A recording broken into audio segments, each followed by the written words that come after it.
जसकम chairman सनान कुरैशी की गिरफ्तारी खिलाफ मुख्तलिफ शहरन में शटरबंद हड़ताल करे कारकुनन तरफा एहतजाजी मुजाहिरा कया पिया वञनि। कड़ियो घंवर में पुलिस ऐं कारकुनन में चकरियूं थियूं। वगड़ मां जसकम जे 4 कारकुनन खे गिरफ्तार कयो वियो। नवाबशाह में जसकम जे सर ते शहर जे मुख्तलिफ इलाइक़नि में मुकम्मल तौर शटरबंद हड़ताल आहे। कुछ इलाइक़नि में पुलिस दुकानन खे खोलाए छॾियो आहे। कड़ियो घंवर में जसकम जे कारकुनन तरफा कारोबार बंद कराइण तां पुलिस ऐं कारकुनन विच में चकरियूं थियूं। वगड़ में जसकम कारकुनन तरफा एहतजाजी रैली कढी धरणो हयो।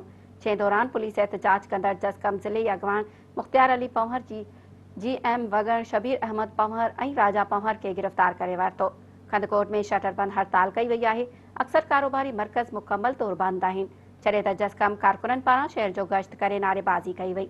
शहदादकोट में जसकम जे कारकुनन शहर में मुकम्मल तौर कारोबार बंद कराए एहतजाजी मुज़ाहिरो कयो। ठंडो मोहम्मद खान में जसकम जे सर ते मुकम्मल शटरबंद हड़ताल कई आहे। स्टेशन रोड, मीरपुर भठोरो रोड, शाही बाजार, चांदनी चौक ऐं ॿियनि इलाइक़नि में समूरा नंढा वॾा कारोबारी मर्कज़ बंद आहिनि। फरीदाबाद में जसकम जे कारकुनन शहर में कारोबार बंद कराए ज़फर सोलंकी, खादिम ख़ासकेली, मुख्तियार खोसो, अब्दुल फत्ताह गांईचो ऐं ॿियनि जी अॻवानी में एहतजाजी रैली कढी नारेबाज़ी कई वई। काज़ी अहमद में जसकम जे सर ते मुकम्मल तौर शटरबंद हड़ताल कई वई आहे। शाही बाजार, आफ्ताब मार्केट, राहो मार्केट, सरदार मार्केट, पुराणी मलिंग ऐं ॿियनि इलाइक़नि में कारोबार बंद आहे। घारो बांधी, बडीदन, सकरन ऐं नवाब अली मोहम्मद में शटरबंद हड़ताल कई वई आहे। तंगवाणी में कारोबार मुकम्मल तौर बंद आहे। जसकम कारकुनन देशी एजाज रूपलो ऐं मीर सिंधी जी अॻवानी में एहतजाजी रैली कढी सख़्त नारेबाज़ी कई वई।